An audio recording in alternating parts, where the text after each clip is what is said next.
Hello everyone, welcome to आपकी success. तो friends, आपके एग्ज़ाम की प्रिपरेशन कैसी चल रही है? क्योंकि अब कुछ समय के बाद आप लोगों के एग्ज़ाम्स होने वाले हैं।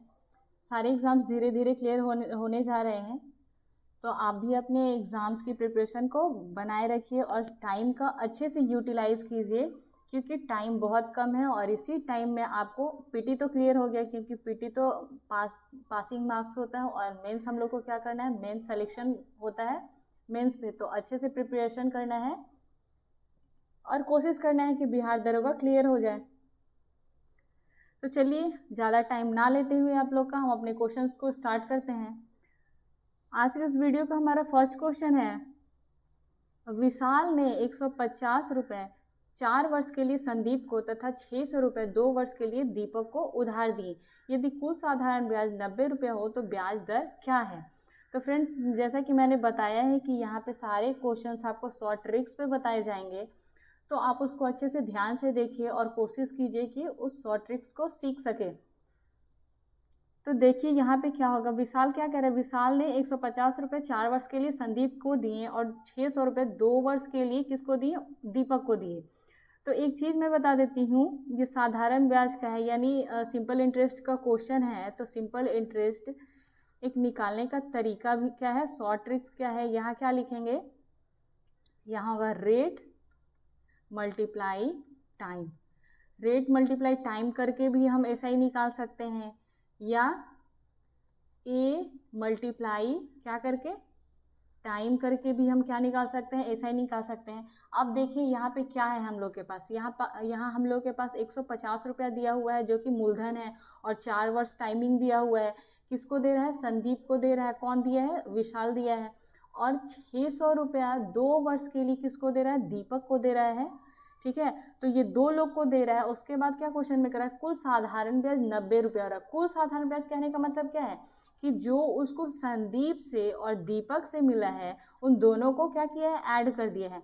तो यहाँ भी हम लोग को निकालना होगा क्या, ऐसा ही निकालना होगा, यानी साधारण ब्याज निकालना होगा। तो 150 यहाँ क्या है, ए है, ये ए है यानी मूलधन है, और ये क्या है, टाइमिंग है। तो हमने यहाँ देखा एक ये भी मेथड है ऐसा ही निकालने का। तो बस इसी मेथड पे हम लोग को क्या करना है, पुट करना है अमाउंट को। तो यहाँ क्या करेंगे, 150 मल्टीप्लाई 4। तो 150 मल्टीप्लाई 4 क्या हो जाएगा, 600। 600 ये किसका है, ये है संदीप का। ठीक है, अब उसके बाद दीपक का भी निकालना है। दीपक को कितना दे रहा है, 600 रुपये दे रहा है, 2 वर्ष के लिए दे रहा है। तो दीपक को दिया है 600 रुपया, दिया है कितने समय के लिए, 2 वर्ष के लिए दिया है। तो यहाँ इसको मल्टीप्लाई करने के बाद क्या आ रहा है, 1200 आ रहा है। तो जो ये 600 है ये क्या है, साधारण ब्याज है, और 1200 भी साधारण ब्याज है। तो जब हम इन दोनों को ऐड करेंगे तो ये भी टोटल साधारण ब्याज निकल जाएगा। तो ऐड करने पे क्या मिलता है हम लोग को, 1800। यानी कि टोटल साधारण ब्याज कितना हो रहा है, 1800। और क्वेश्चंस में कितना लिखा है, क्वेश्चंस में लिखा है साधारण ब्याज 90 रुपये है। तो दर क्या होगी, यानी रेट क्या होगा, रेट हम लोग से पूछा जा रहा है। तो अब चलिए रेट निकालते हैं हम लोग। रेट बराबर क्या लिखेंगे, अब क्वेश्चंस में साधारण ब्याज यहाँ 90 रुपये लिखा है, तो यहाँ क्वेश्चंस वाला 90 लिख देंगे। अब उसके बाद हम लोग कैलकुलेट करके कितना निकाले हैं, साधारण ब्याज 1800 निकाले हैं। तो यहाँ हम लोग क्या करेंगे, डिवाइड करेंगे 1800 से। और रेट तो आप लोग को सभी लोग को पता है, रेट क्या होता है, रेट को क्या कहते हैं, 100 कहते हैं हम लोग। तो मल्टीप्लाई 100 कर देंगे। मल्टीप्लाई जब हम लोग 100 कर देते हैं, अब कैलकुलेट कर लेंगे हम लोग इसको, तो कितना आ जाएगा, यहाँ क्या आ रहा है, 5, यानी कि 5%। तो कितने रेट से वो सब लोग को दे रहा है ब्याज, 5% के हिसाब से वो क्या दे रहा है, सबको पैसे दिया है। तो आपने यहाँ देखा कितने शॉर्ट ट्रिक्स हैं एसआई निकालने के, यानी साधारण ब्याज निकालने के। अगर अमाउंट, अगर मूलधन ना दिया रहेगा तो रेट दिया रहेगा, और टाइमिंग दिया रहेगा तो रेट टाइम को भी हम लोग मल्टीप्लाई करके निकाल सकते हैं। अब यहाँ पे रेट नहीं लिखा था, क्या लिखा था, मूलधन और टाइमिंग लिखा था। तो मूलधन और टाइम को भी मल्टीप्लाई करके निकाल सकते हैं। तो क्वेश्चंस में जो सर्टेन अमाउंट होगा, सर्टेन अमाउंट कहने का मतलब जिसके बारे में निश्चित लिखा होगा, यहाँ क्या लिखा है, साधारण ब्याज निश्चित लिखा है। तो साधारण ब्याज, और कैलकुलेट करके भी हम लोग क्या निकाले, साधारण ब्याज निकाल दिए। तो साधारण ब्याज बटा साधारण ब्याज हो गया। उसके बाद जो निकालना है उसको उससे मल्टीप्लाई कर देते हैं, यानी मल्टीप्लाई 100। तो कैलकुलेट करने के बाद क्या मिला हम लोग को, 5%। यानी कि विशाल जो है कितने परसेंट पे दे रहा है, 5% पे दे रहा है। चलिए नेक्स्ट क्वेश्चन की ओर चलते हैं। हमारा नेक्स्ट क्वेश्चन है, एक व्यक्ति अपने 2 मकानों में से प्रत्येक को 7,86,000 रुपये में बेचता है। एक मकान पर उसे 8% का लाभ तथा दूसरे मकान पर उसे 8% की हानि होती है। लेन देन में उसे क्या प्राप्त होता है? लेन देन में उसे क्या प्राप्त हो रहा है? तो पूछा जा रहा है कि जो वो बेच रहा है तो उसमें क्या उसको मिल रहा है, प्रॉफिट हो रहा है, लॉस हो रहा है, क्या हो रहा है? क्योंकि यहाँ 2 चीज़ दिखा रहा है। यहाँ उसको दिखा रहा है कि प्रॉफिट भी हो रहा है 8% का और लॉस भी हो रहा है 8% का। अब ध्यान से फिर से क्वेश्चंस को पढ़ते हैं। क्वेश्चंस को अगर एक बार में समझ ना आए उसको दोबारा पढ़िए, क्योंकि क्वेश्चंस में ही सॉल्यूशन छिपे होते हैं। मैं बार बार यही चीज़ कहती हूँ। देखिए, एक व्यक्ति अपने 2 मकान को प्रत्येक में से प्रत्येक को 7,86,000 में बेचता है। अब यहाँ क्या लिख रहा है? बेचता है। 2 मकान को बेचा जा रहा है, ठीक है। इसे भी मैं एक शॉर्ट ट्रिक्स के बताती हूँ। बस ध्यान क्या रखना है, सेल होना चाहिए। क्या होना चाहिए? सेल होना चाहिए। अगर वो सेल होगा, यहाँ भी हम देख रहे हैं क्या सेल हो रहा है, और उसमें एक प्रॉफिट होगा, प्रॉफिट परसेंट में, और एक लॉस होगा परसेंट में, और क्या रहेगा? ये भी सेम होगा। ये भी सेम होगा कहने का मतलब 8% यहाँ हो रहा है तो यहाँ भी 8% होगा। जब ऐसा केस होगा तो क्या होता है? ऑलवेज लॉस होता है। हमेशा क्या होता है? लॉस होता है। प्रॉफिट ना होके क्या होता है? लॉस होता है। लेकिन ये किस कंडीशन में? सेल के कंडीशन में। अगर सेल हो रहा हो और प्रॉफिट और लॉस दोनों दिया हो, लेकिन क्या परसेंट सेम हो, यहाँ भी 8% है, यहाँ भी 8% है, लेकिन एक में क्या हो रहा है? प्रॉफिट हो रहा है और एक में लॉस हो रहा है, तो उस कंडीशन में क्या होता है? ऑलवेज लॉस होता है, हमेशा लॉस होता है। क्या कैसे लॉस होता है? x² बाय 100% का। x किसको कहा जा रहा है? यहाँ पे x इसी को कहा जा रहा है, 8% को कहा जा रहा है। चलिए अब देखिए क्वेश्चंस को कैसे सॉल्व करेंगे। ये तो समझ में आ गया ट्रिक्स, ये ट्रिक्स तो समझ में आ गया। नहीं समझ में आया तो दोबारा इसको देखिए, तिबारा देखिए, चौबारा देखिए, क्योंकि समझ में एक बार में तो आना ही नहीं है, इसलिए कोशिश कीजिए कि 2 बार में समझ जाए। तो चलिए इसको सॉल्व कैसे करेंगे हम लोग। यहाँ क्या परसेंट लिखा है? 8% दिया है ना, तो ये तो पता है कि लॉस होगा, क्योंकि यहाँ बेचने का सेल भी कर रहा है, ये भी कंडीशन फुलफिल हो रहा है, और 8% और यहाँ भी 8%, ये भी कंडीशन फुलफिल हो रहा है। तो जब ये दोनों कंडीशन फुलफिल हो रहा है तो हम लोग को पता है क्या होगा? लॉस होगा। तो लॉस होगा तो यहाँ सबसे पहले लॉस लिख दे रहे हैं। उसके बाद क्या कह रहा है? x²।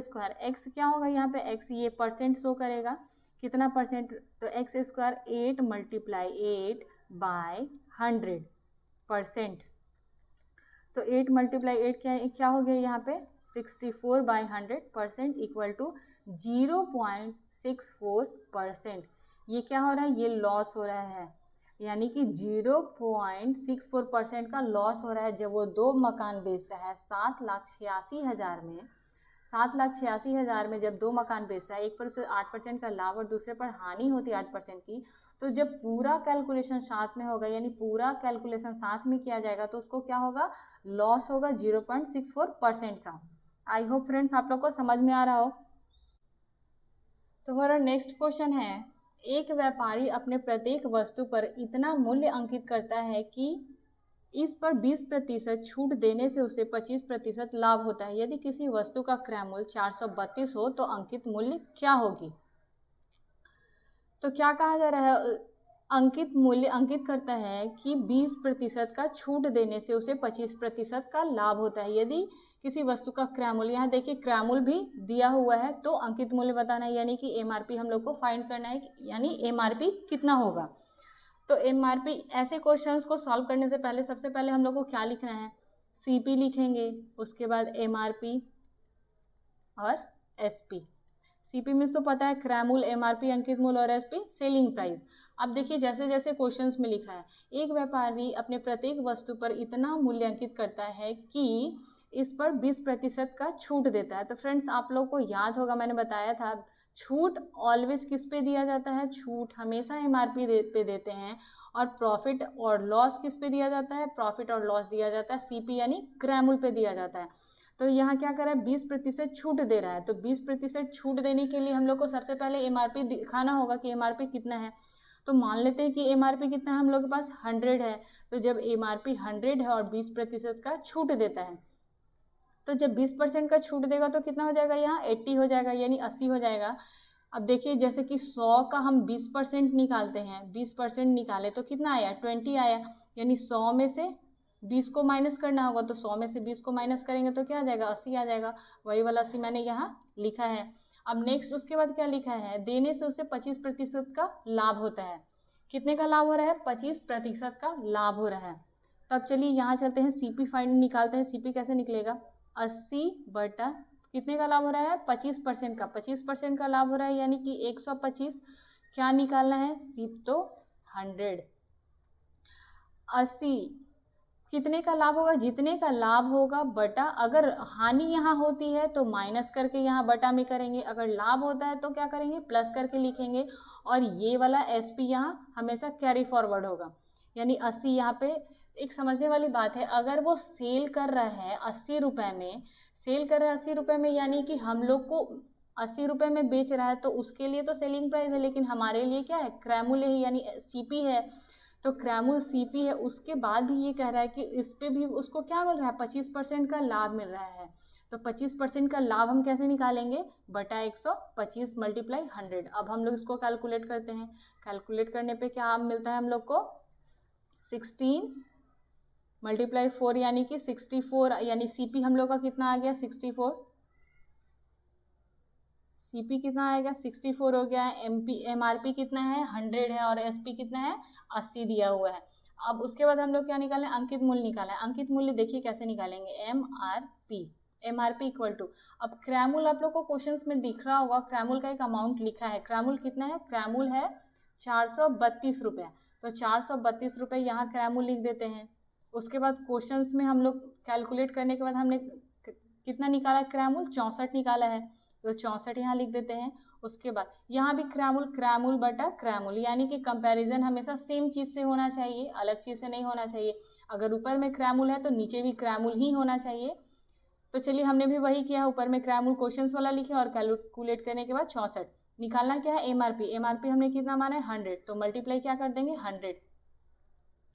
अब कैलकुलेट करने पे क्या मिलता है हम लोग को, देखिए ध्यान से, यहाँ पे कितना आ जाएगा, 27, यानी कि 27 मल्टीप्लाई 25 इक्वल टू कितना आएगा, इक्वल टू आएगा, मल्टीप्लाई करने पे आप लोगों को पता चल जाएगा, वो आएगा 675, यानी 675 रुपया। यानी कि वो जो सामान था उसका अंकित मूल्य कितना था, उसका अंकित मूल्य था 675 रुपया। तो फ्रेंड्स यही सारे शॉर्ट ट्रिक्स है जो आपके एग्जामिनेशन हॉल में आपको बहुत हेल्प करने वाले हैं। आई होप आप लोग को अच्छे से समझ में आ रहा होगा। चलिए हम अपने नेक्स्ट क्वेश्चन की ओर चलते हैं। हमारा नेक्स्ट क्वेश्चन है क्वेश्चन नंबर 4। 150 मीटर लंबी एक रेलगाड़ी अपने से विपरीत दिशा में आ रहे 100 मीटर लंबी रेलगाड़ी को 10 सेकंड में पार कर जाती है। यदि पहली रेलगाड़ी की चाल 30 किलोमीटर पर आवर है तो दूसरी गाड़ी की चाल क्या होगी। यहाँ पे दो रेलगाड़ी है, दो रेलगाड़ी दी हुई है और दोनों की क्या है, एक की लंबाई है 150 मीटर और दूसरी की लंबाई कितनी है, 100 मीटर। और क्या कह रहे हैं, दोनों एक दूसरे को 10 सेकंड में क्या कर जाती है, पार कर जाती है। उसमें से एक जो फर्स्ट रेलगाड़ी है उसकी चाल है 30 किलोमीटर पर आवर, तो हम लोग को क्या निकालना है, दूसरी रेलगाड़ी की चाल क्या होगी। चलिए अब हम लोग इसको जानते हैं, इसको कैसे निकालेंगे। सबसे पहले आप लोग को तो पता ही होगा, अगर अपोजिट डायरेक्शन से कोई भी ट्रेन या कोई भी गाड़ी आती है तो वो क्या हो जाता है, वो प्लस होता है। लेकिन अगर सेम डायरेक्शन में कोई जा रहा हो तो वो क्या होगा, माइनस होगा। अब यहाँ देखिए क्वेश्चंस में क्या कह रहा है, विपरीत दिशा से। विपरीत दिशा कहने का मतलब क्या, अपोजिट डायरेक्शन है, अपोजिट डायरेक्शन है, इसका मतलब क्या हो जाएगा, ऐड होगा। इसके चाल को चाल निकालना है तो चाल बराबर, तो आप लोग सभी को पता है चाल बराबर क्या होता है, दूरी बटा समय। चाल बराबर क्या होता है, दूरी बटा समय। अब चाल यहाँ देख लीजिए, एक रेलगाड़ी की चाल कितना है, 30 किलोमीटर पर आवर। तो दूसरी की निकालनी है तो दूसरे को हम लोग क्या मान लिए, x मान लिए हैं, x kilometre per hour equal to दूरी कितना है, दूरी एक ट्रेन की 150 मीटर और दूसरी की कितनी है, 100, तो 150 metre plus 100 metre by 10 second.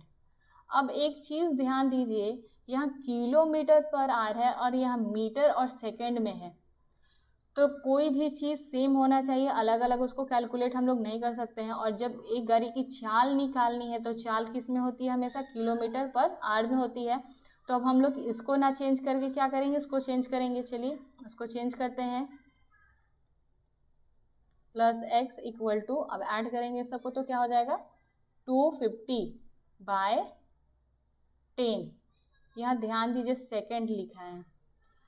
अब आप लोग को ये तो पता है कि किलोमीटर से मीटर पर सेकंड में चेंज करने के लिए तो 5/18 करते हैं, लेकिन यहाँ पे क्या आ जाएगा, मीटर से किलोमीटर में चेंज करने के लिए 18/5 करेंगे।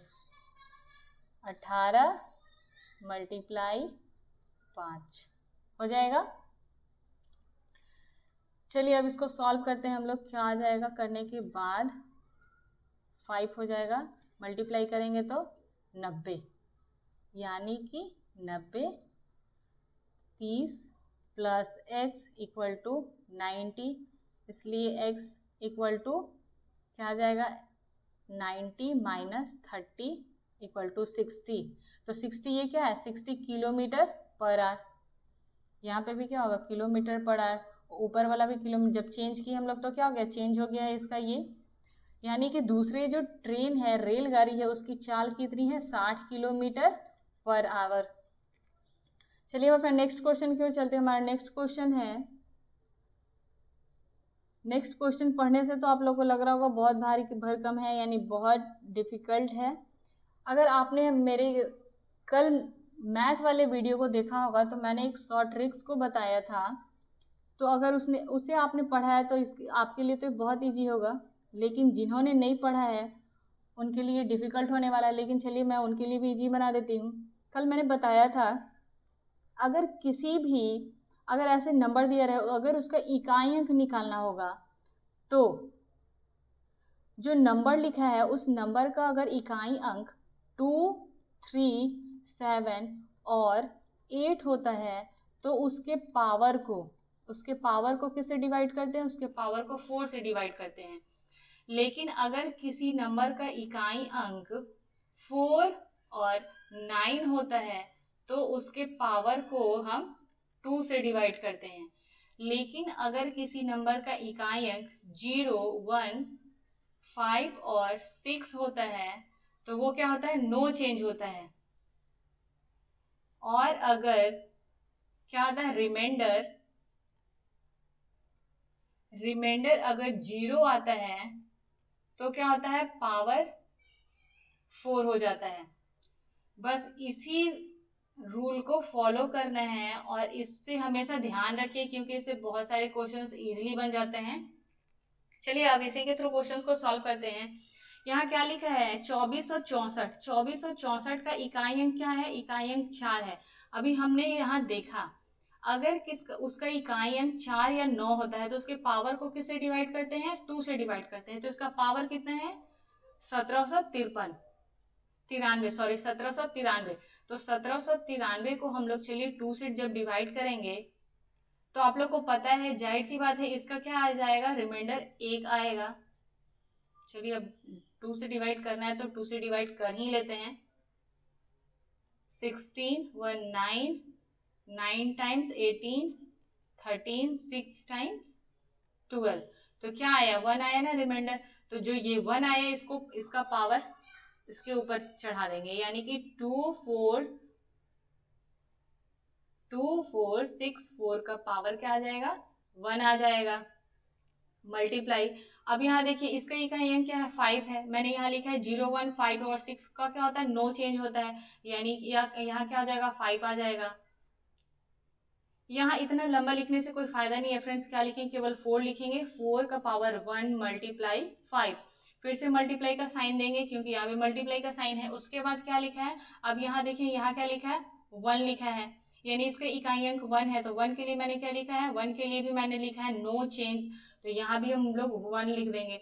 अब इन सबको एक दूसरे से मल्टीप्लाई कर देते हैं, यानी 4 5 जा 20, 21 जा 20, यानी कि 20। अब 20 का इकाई अंक क्या है 20 का इकाई अंक 0 है, यानी कि इसका आंसर क्या हो जाएगा 0 हो जाएगा। यानी इतने सारे जितने नंबर्स दिए हुए हैं इन सब के इकाई अंक क्या आएंगे, इकाई अंक आएंगे क्या 0। तो ये इतना डिफिकल्ट क्वेश्चंस बस इसी ट्रिक पे क्या बहुत इजी बने हैं। तो आपने देखा मैंने आगे भी सारे क्वेश्चंस को इजीली ट्रिक्स से ही सॉल्व किया है।